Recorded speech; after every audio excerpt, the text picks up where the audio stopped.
Hello बच्चों, स्वागत है आपका अपने चैनल डिफेंस ट्यूटर में। आज की इस वीडियो में हम बात करने वाले हैं कोस्ट गार्ड, नाविक, जीडी, डीबी और यांत्रिक के लिए स्टेज 1 सेक्शन 1 के रीजनिंग के चैप्टर एनालॉजी के पार्ट 2 को। इससे पहले हमने आपके एनालॉजी पे एक और भी लेक्चर्स को दिया है, तो जिन्होंने भी उन सभी लेक्चर्स को नहीं देखा है तो प्लेलिस्ट से जाकर देख सकते हैं। आपके सेक्शन 1 के मैथमेटिक्स के भी वीडियोस हमने डाल दिया है और साइंस के भी प्रैक्टिसेस डाल रहे हैं, तो सभी को जाकर आप देखिए। बच्चे, आपको इतना बता दें कि प्रीवियस बैचेस में हमने जितने भी वीडियोस डाले हैं प्रीवियस बैचेस के, उन सभी वीडियोस को आप जाकर देखिएगा, क्योंकि वो डेफिनेटली आपको हेल्प करेंगे। अगर आप प्रीवियस बैचेस के सारे वीडियोस को देखते हैं तो मैं दावा के साथ कहता हूं, और इस बैचेस के भी सारे वीडियोस को कम्प्लीटली लास्ट तक आप वॉच करते हैं, तो मैं दावा के साथ आपको बोलूँगा कि आपके सिलेक्शन पक्के हैं, आप ज़रूर एग्जामिनेशन को निकाल पाइएगा।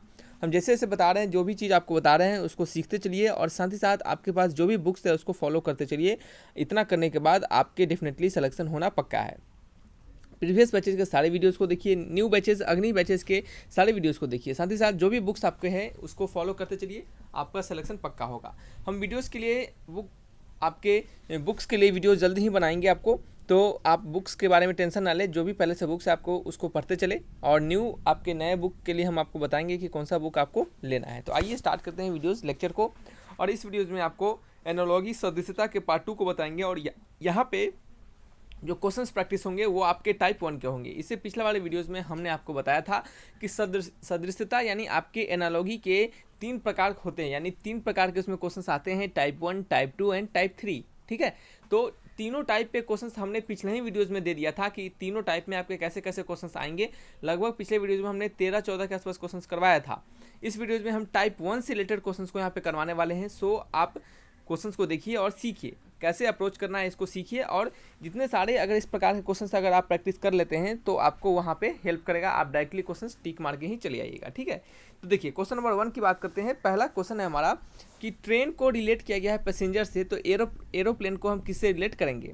ठीक है, तो आप समझ सकते हैं कि ट्रेन जो होता है, ट्रेन में ट्रैवल करने वाले कौन से होते हैं, ट्रेन में ट्रैवल पैसेंजर करते हैं। उसी प्रकार एरोप्लेन में एरोनॉट क्या होते हैं, वो ट्रैवल करते हैं, यानी वैमानिक ट्रैवल करते हैं। इसी प्रकार से कि जैसे ट्रेन में पैसेंजर हो गए तो एरोप्लेन के लिए क्या हो गए, आपके एरोनॉट हो गए। अब आप सोच रहे होंगे ये एरोप्लेन में तो एयर होस्टेस भी होते हैं, पायलट भी होते हैं, लेकिन नहीं, ये हमें आपके एयर होस्टेस और पायलट एक समुदाय के बारे में नहीं बता रहा है, ये हमें डायरेक्ट सिंपली बता रहा है कि एक कॉमन से लोग, यानी आपके कोई भी पैसेंजर उसमें बैठ सकते हैं और उन पैसेंजर का किसी प्रकार का पेशा हो सकता है। ठीक है, तो सिंपली ट्रेन अगर पैसेंजर से रिलेटेड है तो उसी प्रकार एरोप्लेन जो होगा वो किससे रिलेटेड होगा, आपके एरोनॉट से रिलेटेड होगा। ठीक है, चलिए नेक्स्ट है क्वेश्चन नंबर 2। इसमें कहा जा रहा है कि कॉलेज डीन है तो म्यूजियम क्या होगा। देखिए, कॉलेज को हेड कौन करता है, college is headed by dean, college को हेड करता है डीन। ठीक है, तो उसी प्रकार म्यूजियम क्या होगा, museum is headed by curator. क्या होगा, museum is headed by curator, यानी संग्रह अध्यक्ष। क्या होगा, संग्रह अध्यक्ष, यानी संग्रहालय को कॉलेज का जो मेन आदमी होता है तो उसको प्रधान कहते हैं। उस प्रकार म्यूजियम का जो मेन आदमी होगा उसको क्या कहेंगे, संग्रहालय का मेन आदमी होगा उसको क्या कहेंगे, संग्रह अध्यक्ष यानी क्यूरेटर।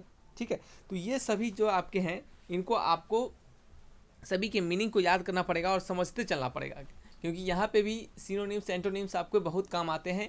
और दूसरा बात है कि यहाँ पे आपको रिलेट करना सीखना पड़ेगा, और इसके लिए आप जितने सारे क्वेश्चंस प्रैक्टिस करके जाइएगा उतना ही ज़्यादा आप अच्छे से रिलेट कर पाइएगा। ठीक है, चलिए इस क्वेश्चन को बनाइए। इंडिया न्यू दिल्ली पाकिस्तान का क्या होगा। इंडिया अगर न्यू दिल्ली है तो पाकिस्तान का क्या होगा। ठीक है, तो देखिए इंडिया है तो न्यू दिल्ली क्या है, कैपिटल ऑफ इंडिया है। न्यू दिल्ली क्या है, न्यू दिल्ली क्या है, new Delhi is the capital of India. India का कैपिटल है न्यू दिल्ली। तो पाकिस्तान का कैपिटल क्या होगा, इस्लामाबाद। पाकिस्तान का कैपिटल क्या होगा, इस्लामाबाद, यानी ऑप्शन नंबर डी। यहाँ पे कैपिटल से रिलेट किया गया है।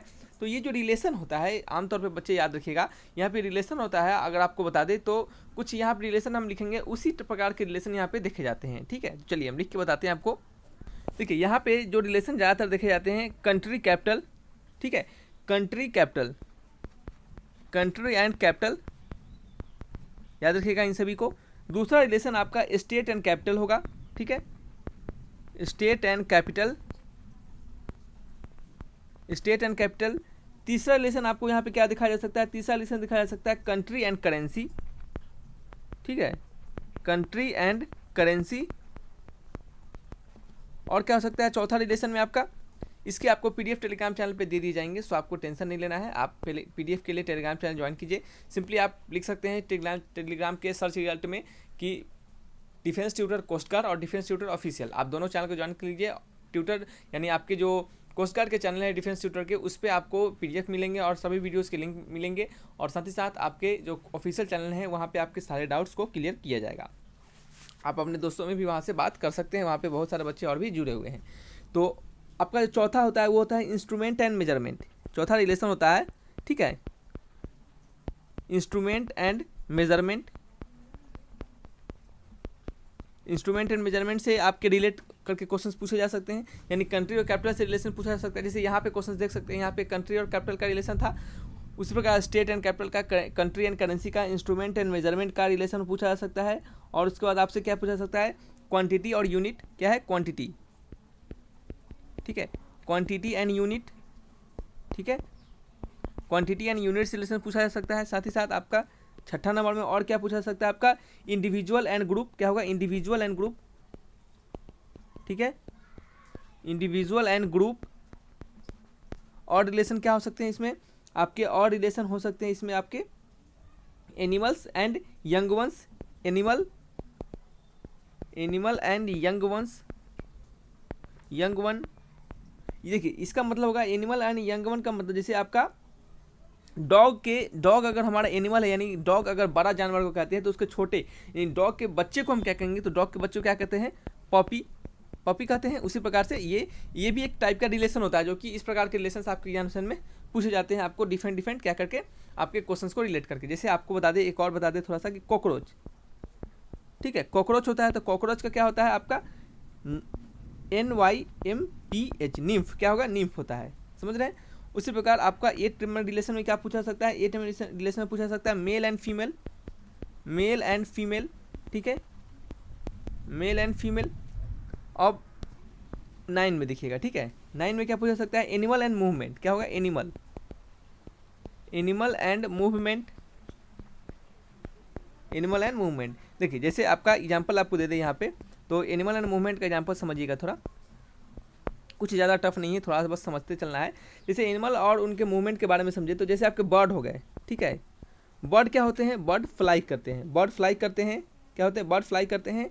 लायन क्या होता है, लायन क्या करता है बच्चे आपका, लायन प्राउल करता है, प्राउल, ठीक है, LION, लायन क्या करता है, प्राउल, ठीक है, क्या करता है, प्राउल, ठीक है, यानी चहलकदमी करना, क्या प्राउल करता है, PROWL, प्राउल मतलब चहलकदमी करना, ठीक है। तो ये आपका क्या हो गया, 9 नंबर रिलेशन हो गया, जिसमें कि आपको एनिमल और मूवमेंट के बारे में पूछा सकता है। 10 नंबर में क्या हो सकता है, एनिमल और थिंग्स एंड साउंड। क्या, किसी एनिमल और कोई वस्तु एंड आवाज़, इससे रिलेटेड क्वेश्चंस पूछे जा सकते हैं। जैसे आपके एग्जांपल आपको यहाँ पे एक बता दे, जैसे डोंकी, जैसे डोंकी क्या होता है, या फिर हॉर्स क्या करता है, हॉर्स नाइग करता है। क्या करता है, हॉर्स आपका बच्चे नाइग करता है, ठीक है। नाइग कहने का मतलब आपका हिनहिनाना, क्या करता है, हिनहिनाता है। तो हम यहाँ पे लिख सकते हैं हॉर्स क्या करता है, नाइग, NEIGH। और ये जो आपके हमने 1-2 एग्जाम्पल दे के लिखा है, ऐसे बहुत सारे एग्जाम्पल इसमें होते हैं, तो कुछ खास प्रकार के आपको एग्जाम्पल याद करके रखना पड़ता है, ठीक है। आप ऐसे भी पढ़ सकते हैं, या तो क्वेश्चन हम आपको प्रैक्टिस करवाते चल रहे हैं, वहाँ से आप सीखते चलिए और इसको याद करते चलिए, क्योंकि ये याद करने वाली चीज़ें हैं, ठीक है, तो याद भी करते चलिए। तो हॉर्स क्या करता है, नाइग करता है। चलिए फिर हम बात करते हैं आपके 11 नंबर में। 11 नंबर में किससे रिलेट किया जा सकता है क्वेश्चंस को, इंडिविजुअल और थिंग्स एंड क्लास उनके, ठीक है, इंडिविजुअल, ठीक है, INDIVIDUAL, इंडिविजुअल और थिंग्स एंड उनके क्लास, उनके क्या होंगे, क्लास होंगे, ठीक है।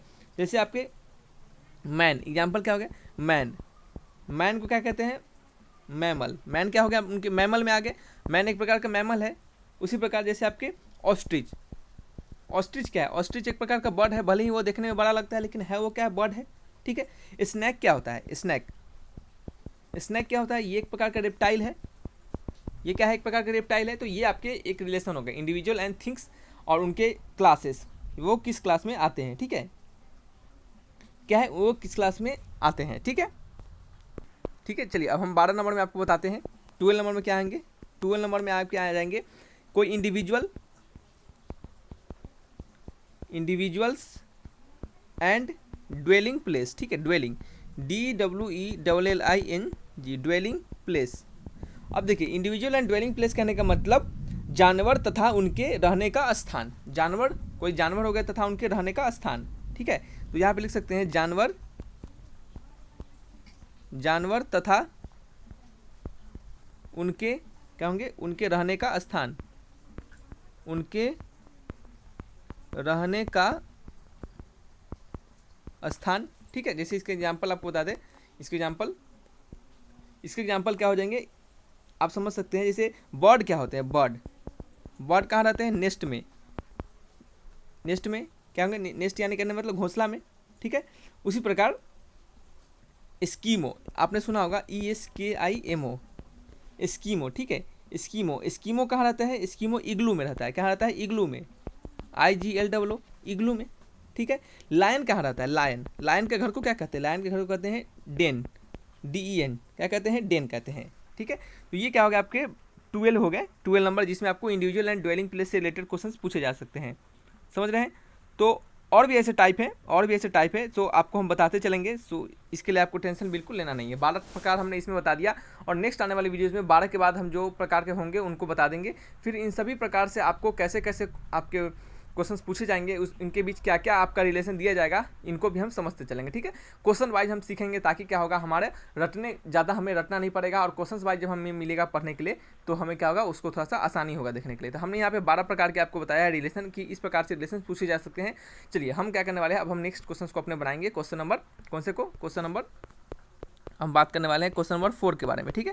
क्वेश्चन नंबर 4 के बारे में, 4 नंबर क्वेश्चन में हमें क्या कहा जा रहा है, 4 नंबर क्वेश्चन में हमें क्या कहा जा रहा है बच्चे, 4 नंबर क्वेश्चन में कहा जा रहा है कि एलिफेंट को हाउडेच यानी हाथी अंबारी है तो हॉर्स क्या होगा। हाथी अगर हम अंबारी है तो हॉर्स क्या होगा, ठीक है, ठीक है। तो देखिए एलिफेंट के जो ऊपर सीट होते हैं, यानी एलिफेंट जो होते हैं, कोई भी हाथी जो होता है, उनके ऊपर का उनके बैक पे जो सीट होते हैं जिस पे लोग बैठते हैं, उन्हें क्या कहते हैं, अंबारी कहते हैं, और हाउडेच कहते हैं उसे इंग्लिश में, ठीक है। उसी प्रकार हॉर्स के जो सीट होते हैं, यानी हॉर्स के जो बैक पे सीट होता है, उसे हम क्या कहते हैं, सैडल कहते हैं, SADDLE, सैडल यानी लादना, क्या कहते हैं उसको, लादना, सैडल कहते हैं, ठीक है। एलिफेंट के बैक पे जो सीट होता है उसे हम हाउडेच कहते हैं, और हॉर्स के जो सीट होते हैं उसके बैक पे उसे हम क्या कहते हैं, सैडल कहते हैं, और उसे लादना कहते हैं। तो ये आपके इस प्रकार से इसमें रिलेशन मिला आपको, ठीक है। तो हमने यहाँ पे 12 अभी तक रिलेशन बताया आपको। नेक्स्ट आने वाले में हम 12 के बाद आपको इसमें और 10 रिलेशन होते हैं, उनको हम यहाँ पे बताएंगे, ठीक है। चलिए, नहीं तो ये वीडियोज़ बड़ा हो जाएगा।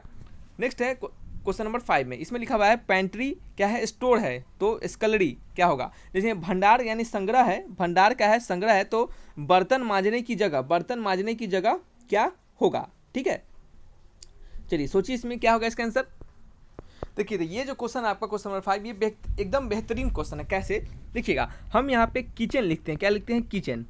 अब इसका आंसर कुछ बच्चे किचन लगा देंगे। अब सोचेंगे कि बर्तन मांजने की जगह तो किचन में ही होता है, तो जी नहीं बच्चे, बर्तन मांजने की जगह किचन में होता है, ठीक है, लेकिन किचन में तो खाना भी बनाया जाता है, किचन में बर्तन रखा भी जाता है, किचन में कुछ ग्रेन्स भी यानी अनाज भी रखे जाते हैं, तो हम कैसे लेट करेंगे।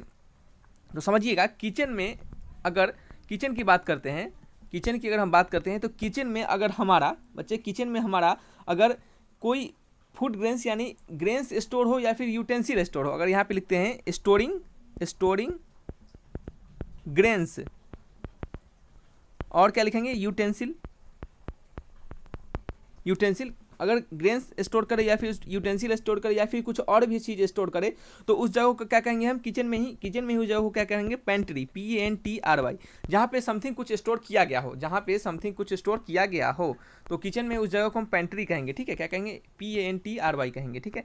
लेकिन वहीं पे किचन में अगर हम क्या करते हैं, किचन में अगर हम क्या करते हैं, वॉश करते हैं, किचन में अगर हम वॉश करते हैं यानी अपने बर्तन को धोते हैं, ठीक है, किचन में अगर हम वॉश करते हैं, अपने बर्तन को धोते हैं, तो उस जगह को कहेंगे हम स्कलरी, ठीक है, स्कलरी, SCULLERY। किचन में अगर किसी चीज़ को स्टोर करते हैं, स्टोरिंग ग्रेन्स और यूटेंसिल, तो उस जगह को हम पेंट्री कहेंगे, और किचन में अगर हम वॉश करते हैं तो उस जगह को हम क्या कहेंगे, स्कलरी कहेंगे। तो यहाँ पे क्या होगा हमारा, स्कलरी किससे, पेंट्री अगर स्टोर से रिलेटेड है तो स्कलरी किससे रिलेटेड होगा, वॉश से रिलेटेड होगा। तो ये आपको तभी समझ में आएगा ना, जब इतने प्रकार के आप क्वेश्चन को कीजिएगा, वैराइटीज ऑफ क्वेश्चन को कीजिएगा, तभी आपको समझ में आ पाएगा, तभी आप इसको रिलेट कर पाइएगा। आइए क्वेश्चन नंबर 6 की ओर बढ़ते हैं। कारपेंटर 100 है तो टेलर क्या होगा, ठीक है। कारपेंटर अगर 100 है तो टेलर क्या होगा, ठीक है। तो 100 जो होता है वो कारपेंटर यानी बढ़ई क्या करता है, आरा चलाना होता है, तो दर्जी क्या करता है, दर्जी क्या करता है, बढ़ई अगर आरा चलाता है तो दर्जी क्या करता है, ठीक है। बढ़ई के पास क्या होता है, अगर आरा चलाता है तो टेलर क्या करता है, मेजरमेंट करता है, स्विंग करता है, क्लॉथ क्या करता है, कपड़ा करता है, या फिर क्या करता है, नीडल क्या चलाता है, नीडल चलाता है। तो यहाँ पे आप इसको रिलेट कर सकते हैं कि हमारा जो कारपेंटर है, कारपेंटर क्या है, एक प्रकार का पेशा है, यानी एक आदमी है, क्या है, एक प्रकार का आदमी है जो कि क्या है, कारपेंटरी का काम करता है, यानी पेशा करता है। तो वो 100 चलाता है, यानी आड़ा चलाता है, ठीक है। तो ये क्या हो गया, एक प्रकार का मशीन हो गया, क्या हो गया, एक प्रकार का मशीन हो गया, ठीक है। तो टेलर क्या करेगा, टेलर क्या करेगा, सुई चलाएगा, क्या करेगा, सुई चलाएगा यानी नीडल, ठीक है। कारपेंटर अगर 100 यूज करेगा यानी आपका आड़ा यूज करेगा, तो टेलर क्या यूज करेगा, टेलर यूज करेगा नीडल यानी सुई, ठीक है। चलिए नेक्स्ट है क्वेश्चन नंबर 7। इलेक्शन क्या है, मैनिफेस्टो है, तो मीटिंग क्या होगा। इलेक्शन अगर मैनिफेस्टो है तो मीटिंग क्या होगा, ठीक है, ठीक है। तो यहाँ पे इलेक्शन कहा जा रहा है कि चुनाव अगर घोषणा पत्र से रिलेटेड किया गया है तो अधिवेशन किससे रिलेटेड किया जाएगा, ठीक है। तो देखिएगा कि जो चुनाव होते हैं और जो घोषणा पत्र होता है, तो घोषणा पत्र में क्या होता है कि जितने सारे जॉब्स होते हैं, यानी मैनिफेस्टो क्या होता है, लिस्ट होते हैं, उसमें जितने सारे जॉब्स, जितने सारे आपके जॉब्स होते हैं जो कि क्या होता है किसी पार्टी के द्वारा दिया जाता है आफ्टर इलेक्शन के बाद, ठीक है। कह सकते हैं कि a manifesto list all the jobs to be undertaken by the party after election, ठीक है। कि जितने प्रकार के जॉब्स होंगे जो कि पार्टी के द्वारा दिया जाएगा आफ्टर इलेक्शन के बाद, वो क्या होगा, मैनिफेस्टो से रिलेट किया जाएगा इलेक्शन में। तो उसी में आपका मीटिंग जो होगा, मीटिंग में क्या आपका रिलेट किया जाएगा, तो मीटिंग में आपका जो रिलेट किया जाएगा यानी अधिवेशन क्या है, अधिवेशन आपका जो रिलेट किया जाएगा उसको रिलेट किया जाएगा किससे, एजेंडा से। यानी एजेंडा में क्या होगा, जितने प्रकार के इशू होंगे, जितने प्रकार के इशू होंगे वो आपके एजेंडा से रिलेट किया जाएगा, यानी जितने प्रकार के आपके इशू उसमें देखे जाएंगे इलेक्शन में, ठीक है, उसको वहाँ पे क्या जाएगा, डिस्कस किया जाएगा, ठीक है। यहाँ पे जॉब से रिलेटेड डिस्कस किया जाएगा और यहाँ पे एजेंडा यानी आपके इशू से रिलेटेड डिस्कस किया जाएगा। तो क्या होगा, मीटिंग का क्या होगा, मीटिंग में एजेंडा होगा, ठीक है। मीटिंग में क्या होगा, कार्य सूची होगा, ठीक है। आइए क्वेश्चन नंबर 8 की ओर बढ़ते हैं। कहा जा रहा है यहाँ पे एंटीसेप्टिक जर्म्स एंटीडोट क्या होगा, ठीक है। तो एंटीसेप्टिक क्या है, काउंटर होते हैं जर्म्स के, क्या है, जर्म के इफेक्ट्स का एंटीसेप्टिक काउंटर होता है। तो एंटीडोट क्या होता है, एक काउंटर होता है किसका, पॉइजनस इफेक्ट का, क्या होगा, पॉइजनस इफेक्ट का, यानी पॉइजन होगा। जीवाणुरोधक यानी जीवाणु यानी जर्म्स के एंटीसेप्टिक क्या होते हैं, इसके वर्धक होते हैं। वर्धक कहने का मतलब होता है कि एंटीसेप्टिक क्या होते हैं, काउंटर करते हैं जर्म्स को। तो एंटीडोट क्या करेंगे, पॉइजन को काउंटर करेंगे, काउंटर करने के मतलब रोकना, क्या करना, उसको रोकना, बढ़ावा नहीं देना, ठीक है। चलिए नेक्स्ट है क्वेश्चन नंबर 9। बर्ड अगर फ्लाई करता है तो स्नेक क्या करेगा, इसको हमने तुरंत अभी बताया है कि बर्ड अगर फ्लाई करेगा तो स्नेक क्या करेगा, तो स्नेक क्या करेगा, क्रॉल करेगा यानी रेंगेगा, क्या करेगा, रेंगना। ये तो यहाँ से दिख जाएगा आपको सिंपली, ठीक है, रेंगना। नेक्स्ट है question number 10। Lion deer mangoes, ठीक है, lion deer mongoose, sorry mangoes नहीं है, मंगूज है। तो इसका आंसर क्या होगा, लायन डियर मंगूज, यानी शेर हिरन, नेवला शेर और हिरन है। तो नेवला क्या है, नेवला है, और क्या होगा इसके साथ आपका स्नैक होगा, क्या होगा, नेवला क्या होगा, स्नैक होगा। देखिए शेर और हिरन क्या करें, दोनों चलने वाले जानवर है, क्या होगा, दोनों चलेंगे, ठीक है, दोनों हिरन पैर से चलेंगे, शेर भी पैर से चलेगा। लेकिन अब देखिए यहाँ पे रैट होगा तो रैट के पास भी पैर है, रैट भी पैर से चलेगा। लेकिन नेवला जो होता है वो पैर से नहीं चलता है, वो क्या करता है, वो रेंग के चलता है, क्या करता है, वो रेंग के चलता है। उसी प्रकार स्नैक भी क्या करेगा, वो रेंग के ही चलेगा, ठीक है, ये भी हो सकता है, ठीक है। ये सभी क्या करने वाले हैं, स्नैक भी रेंगने वाला है और मंगूज यानी नेवला भी रेंगने वाला है, ठीक है, इसी से ससर के चलने वाला है। तो ये क्या हो गया, आपके 10 इंपॉर्टेंट क्वेश्चन हो गए। तो आप इन सभी को बार बार देखिएगा, बार बार सुनिएगा, इस प्रकार से क्या होंगे, ये आपको याद होंगे और आपको जितना ज़्यादा क्वेश्चन प्रैक्टिस हो जाएगा उतना ज़्यादा अच्छे से आप रिलेट कर पाइएगा। 12 प्रकार के यहाँ पे हमने बताया है और आने वाले समय में और भी 10-12 प्रकार के आपको बता देंगे जो कि रिलेशन बनते हैं। तो ये सब रिलेशन अगर आप ध्यान भी रखते हैं ना, तो आपको समझ में आएगा कि हाँ, इस प्रकार से इनमें से कोई भी एक रिलेशन आपको यहाँ से रिलेट करके पूछा जा सकता है, ठीक है। तो चलिए वीडियो को यहीं रखते हैं। वीडियो अच्छा लगा तो लाइक एंड सब्सक्राइब जरूर कीजिए, दोस्तों में शेयर कीजिए। बच्चे आप हमें सपोर्ट कीजिए ताकि हम आपके लिए रेगुलर वीडियोस और भी ला सके। थैंक्स फॉर वॉचिंग वीडियो, तब तक के लिए बाय बाय।